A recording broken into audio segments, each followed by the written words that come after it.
The humid Bangkok night wrapped around me like a damp shroud, thick with the scent of street food vendors frying pad thai under flickering neon lights and the distant honk of tuk-tuks weaving through the chaos of Sukhumvit Road. I stood frozen outside the lobby of the mid-tier hotel the company had booked for me, nothing fancy, just a concrete box with peeling paint and a front desk clerk who now eyed me like I was a stray dog about to bolt without paying. My thumb trembled as I swiped the company credit card through the portable reader one more time. The machine beeped harshly, declined. Again. The clerk's voice cut through the hum of the city, sharp and impatient. Sir, this not work. You pay cash now or leave room. No more wait. My stomach twisted into a knot so tight it hurt to breathe. They left me stranded overseas. The words echoed in my skull like a broken record, louder than the blaring music from the bar across the street. And now, the company card had stopped. Just like that. No warning email, no apologetic call from HR, no nothing. Yesterday morning, my boss, good old Mark with his firm handshake and promises of team loyalty, had clapped me on the shoulder in the conference room after the deal collapsed. Handle the loose ends, Alex. The card's good for another 48 hours. Fly back tomorrow. We've got your back. Then they'd all piled into the airport shuttle, laughing about the failed negotiations like it was just another quarterly hiccup, leaving me to chase down the last signatures from our Thai partners alone. I'd trusted them. God, I trusted them with everything in my career, my family's stability back in Seattle, the mortgage that was already 2 months behind. I stepped away from the desk, my legs heavy as lead, the card still clutched in my sweaty palm like a talisman that had suddenly turned to ash. The lobby's air conditioning blasted cold against my clammy skin, but outside, the tropical heat pressed in, making my shirt stick to my ribs. I fumbled for my phone, the screen's glow the only light in the dim corridor leading to the street. Battery at 12%. No Wi-Fi signal strong enough for a video call home. I dialed Mark's number first. International roaming be damned. Straight to voicemail. You've reached Mark Thompson. Leave a message. His recorded voice sounded so casual, so untouched by the panic clawing up my throat. I tried again. Voicemail. Then HR, same dead end. My wife's number next, but what could I say? Hey, honey, the company ditched me in Thailand with no money, no flight, and the card's frozen. Kiss the kids for me? The line rang once, twice, then her sleepy voice answered from half a world away. Alex? It's 3 a.m. here. Everything okay? I forced my voice steady, but it cracked anyway. Sarah, the card stopped. They left me here. The whole team flew out yesterday without me.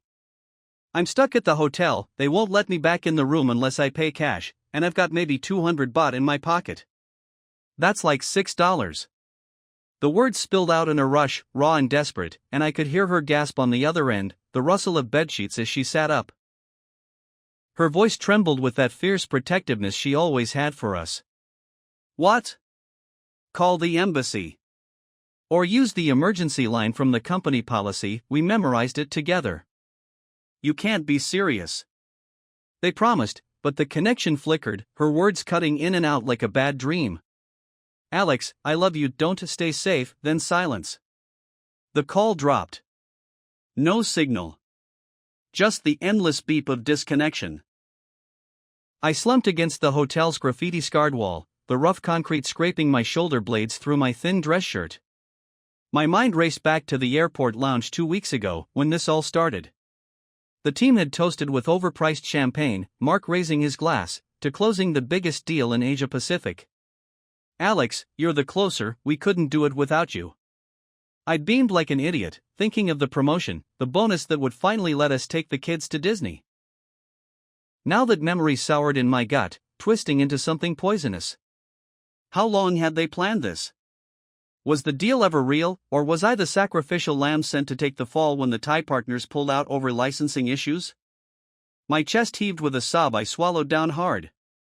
Emotions crashed over me, betrayal like a knife in the ribs, sharp and twisting, fear that coiled cold in my veins, making my hands shake so badly the phone nearly slipped. And beneath it all, a hollow ache for home, for Sarah's warm arms and the kids' laughter echoing through our cramped living room. The street noise swelled around me as I forced myself to move, pacing the cracked sidewalk under the buzzing street lamps. Neon signs for massage parlors and 7-Elevens blurred into a kaleidoscope of pinks and blues, but they offered no comfort.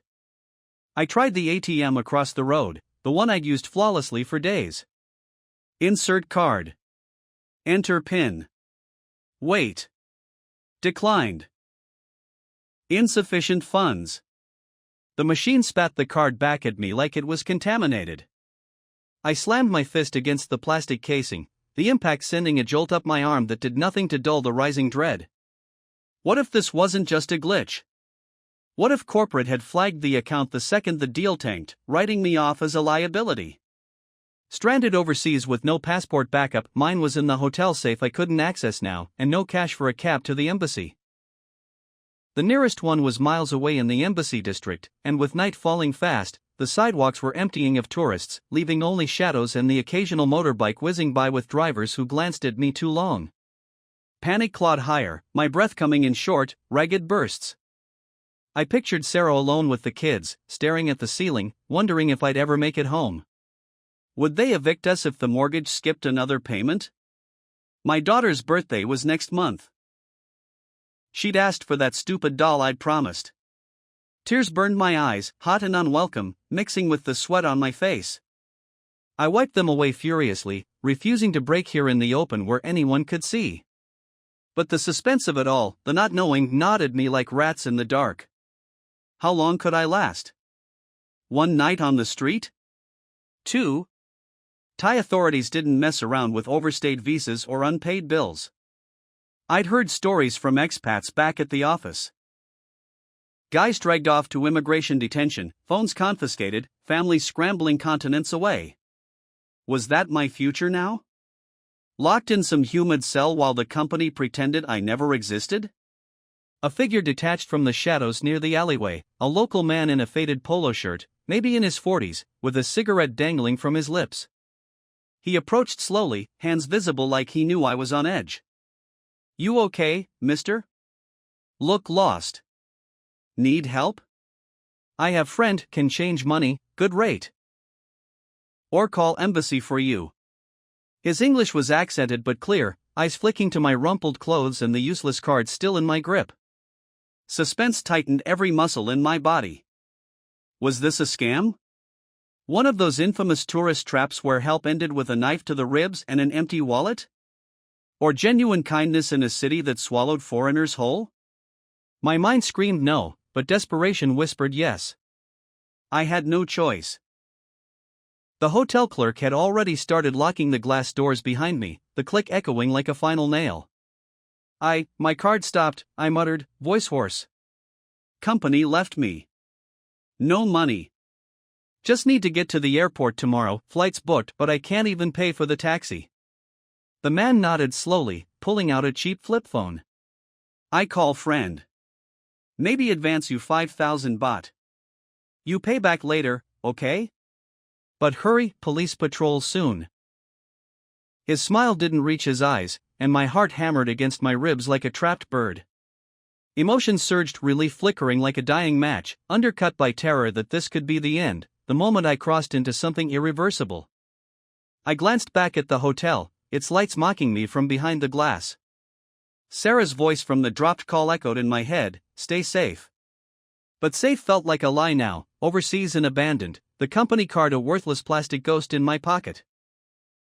The man gestured toward the alley, motorbikes revving in the distance. Come. Quick. My feet moved before my brain caught up, each step heavy with the weight of betrayal and the razor's edge of uncertainty. The night air thickened further, carrying the faint scent of rain on the horizon, and I wondered if this was how lives unraveled, not in dramatic explosions, but in quiet swipes of a declined card under foreign stars. My family's faces flashed before me, vivid and aching, fueling a desperate resolve even as fear whispered that tomorrow might never come. The stranger's shadow loomed closer, the city's pulse quickening around us, and in that suspended moment, every heartbeat screamed the same question: what the hell had they done to me? And how far would I go to survive it? I followed him into the dim glow of the alley, pulse thundering, the weight of abandonment pressing down like the humid sky itself. No turning back now. The card was dead. They were gone. And I was utterly, terrifyingly alone.